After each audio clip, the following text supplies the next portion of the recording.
Guys, स्वागत है हमारे नेक्स्ट वीडियो में। अभी आपको दिखाएंगे यहाँ पर कैसा फिशिंग करते हैं, कैसा मच्छी मारते हैं, तो अभी वो दिखाएंगे आपको।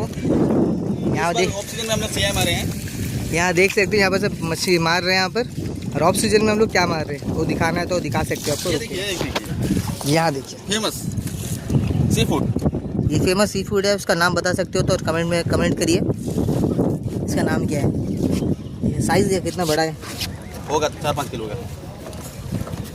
आप कुछ बोलना चाहते हो? हाँ, ये हमारा मस्त आज का लंच प्ले हो जाएगा, हम खा लेंगे बस। अच्छा आया है इनको में ये 2 पैक मारने ले हो।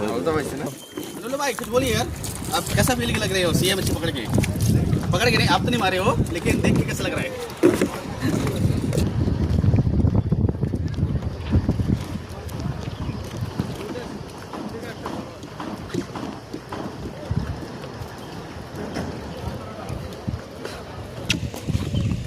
वाह वाह,